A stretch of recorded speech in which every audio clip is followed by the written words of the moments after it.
Bonjour à tous, très heureux de vous retrouver pour votre super top 5 du jour. Ce dimanche, direction l'hippodrome de Saint-Cloud, dimanche 30 juin donc, à l'occasion du prix des Coteaux de la Seine. Une épreuve pour chevaux de 4 ans et plus qui va se jouer sur les 1400 mètres. Une épreuve avec un lot quand même assez complexe, pas facile. Moi j'ai fait plutôt confiance en haut de tableau. Maintenant on risque d'avoir quelques surprises en cette fin de saison du galop en région parisienne. Mais avant de vous délivrer mon pronostic, un petit peu de promo. N'hésitez pas à vous abonner à notre chaîne sur laquelle vous pouvez notamment me retrouver tous les jours au travers de mes cotes et cotes pour la réunion principale. Pour info, à l'occasion de la réunion de mercredi sur l'hippodrome de Vichy, 13 des 16 chevaux que je vous indiquais ont conclu dans les 4 premiers avec pas moins de 4 gagnants. Bon, vous l'aurez compris, ça vaut le coup d'aller jeter un œil. N'hésitez pas également à trouver les pronos de Flogotro sur nos réseaux sociaux. À noter également qu'actuellement, pour toute ouverture de compte sur Genibet, vous pouvez bénéficier jusqu'à 200 € de bonus hippique et 50 € de freebet sport. Vous l'avez compris, on vous gâte. Allez, sans plus attendre, je vous délivre mon pronostic et restez bien avec nous jusqu'à la fin de l'émission pour retrouver mes impasses. En tête, ce sera l'As, Whispering Dream, suivi du 5, Royal Shack, du 4, Palace Road, le numéro 13, Camelot Song, le numéro 15, Times Boulevard, et enfin le numéro 7, Loubésien. Allez, on attaque l'analyse tout de suite. Ma pépite, vous l'avez compris, c'est l'As, Whispering Dream. Elle a montré des moyens sur ce type de distance à 3 ans. Cette année, elle s'est placée dans une listed à Deauville début avril et vient d'échouer d'un rien pour la gagne à ce niveau sur l'hippodrome de Longchamp. Cette protégée d'Henri-Alex Pantal est compétitive à cette valeur. Toujours extra de forme, comme la plupart des élèves d'Henri-Alex Pantal. Je pense qu'elle ne devrait pas taper loin. Mon coup de cœur, ce sera le numéro 5, Royal Check, ça va pas vous étonner.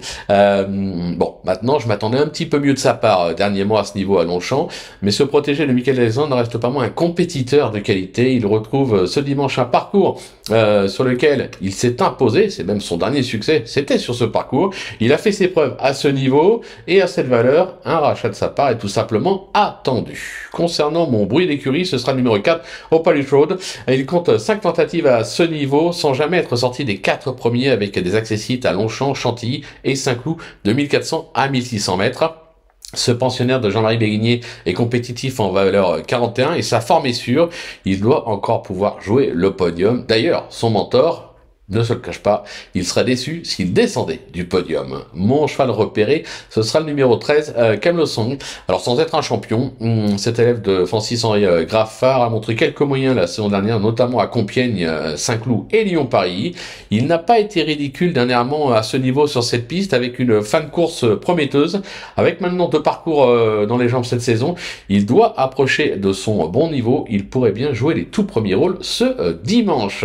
Côté coup de poker, pourquoi ne pas tenter le 15 Times Boulevard? Elle a montré d'incontestables moyens depuis ses débuts, avec notamment une 3e place dans un groupe 3 sur l'hippodrome de Saint-Cloud dans le Thomas Briand, et c'était à 2 ans. Elle a ensuite été éloignée des pistes de septembre 2022 à mars 2024.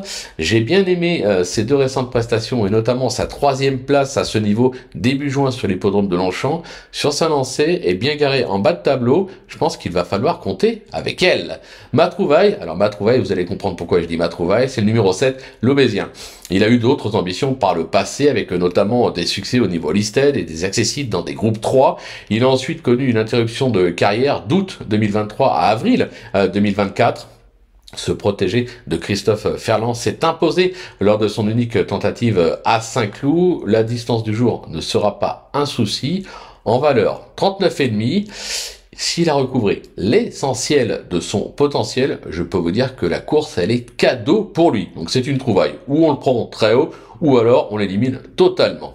Maintenant, on va parler de mes impasses. Pas simple dans cette épreuve d'en trouver, mais j'ai quand même fait le choix d'écarter le 11, Léo Parduccio, qui vient tout juste d'effectuer sa rentrée. Ce sera donc la fameuse 2e course. De plus, je le préfère sur la fibrée. Je vais également faire sans le numéro 16, Chanel Gold, qui compte autant d'échecs à ce niveau que de tentatives, c'est-à-dire 3, raison pour laquelle je l'élimine. Voilà, tout est dit ou presque. Maintenant, c'est à vous de jouer, sans oublier que sur Genibet, je vous le rappelle, on peut jouer en fractionné. Bon jeu à tous et à demain pour un nouveau Super Top 5 direction l'obstacle avec Clairefontaine.